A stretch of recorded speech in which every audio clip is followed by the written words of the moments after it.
Today, we're diving into a modern war strategy that doesn't just target soldiers and tanks, it aims directly for the stock market.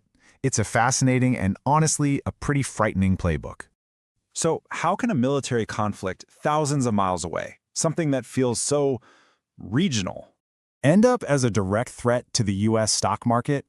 Well, that's the big question we're tackling. And believe me, the strategy behind it is a masterclass in modern economic warfare. But Iran's game plan isn't just about hitting military targets. Nope, it's about engineering a global economic event. Look, Tehran knows it can't win a straight-up conventional war against a superpower. So what do? Well, its core strategy is to make the fight so expensive, so disruptive for everyone, that the world has no choice but to pressure Washington to back off. This is all about hitting way beyond the immediate battlefield. So where does it start? The very first layer of this strategy is all about dragging the entire neighborhood right into the line of fire. See, Iran isn't just aiming at U.S. forces. It's systematically striking the Gulf nations that host them. We're talking the UAE, Saudi Arabia, Qatar, you name it. They'd be using drone and missile attacks on critical oil facilities, on busy ports, and getting uncomfortably close to major U.S. military installations, like the Fifth Fleet's headquarters in Bahrain. The goal here is to force these countries into the war, to completely eliminate any idea of a safe distance from the conflict. And this brings us to this really crucial concept, cost imposition. This isn't about winning on the battlefield in the traditional sense. It's about making the other side bleed financially.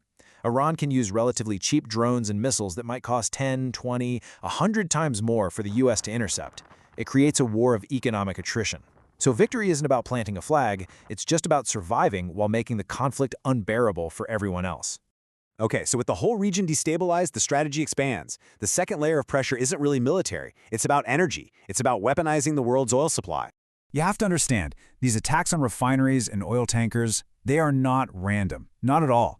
They are very precise, calculated moves in a much larger economic war.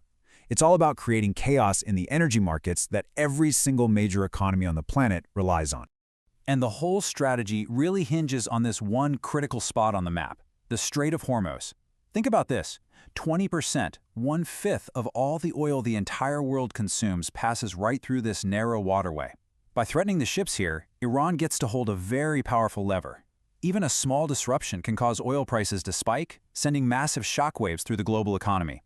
The logic here is brutal, but it's simple. It's a strategy of basically mutual economic destruction. As the thinking goes, if Iran can't sell its oil, it may try to make sure no one else in the Gulf can either. And that puts direct, unbearable pressure on the Gulf states, whose entire economies are built on selling that very oil.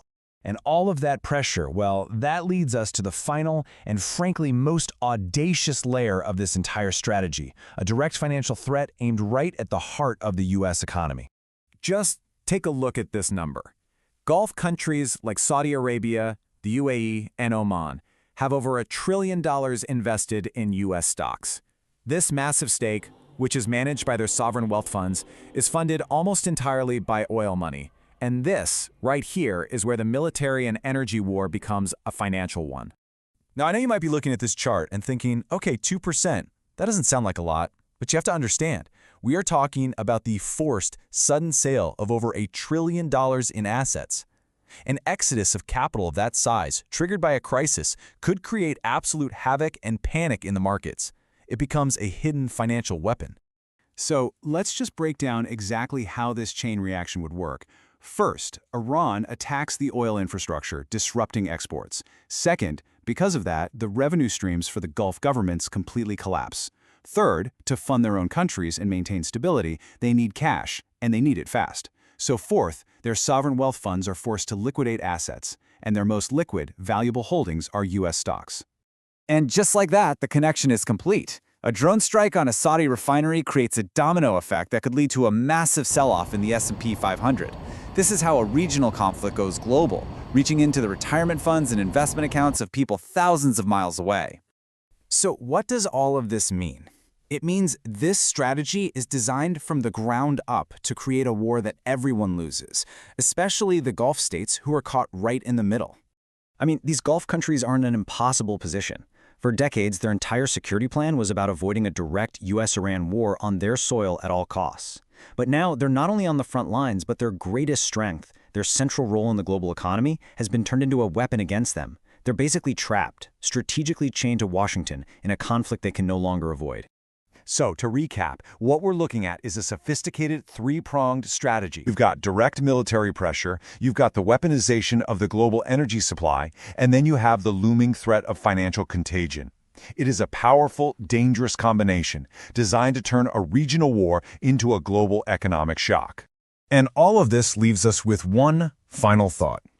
In our world of globalized markets and deeply interconnected supply chains, this strategy shows that the modern battlefield is no longer just a physical place. It's also the energy markets, the shipping lanes, and even the floor of the stock exchange. It really forces us to ask, in a world this connected, is there even such a thing as a regional war anymore?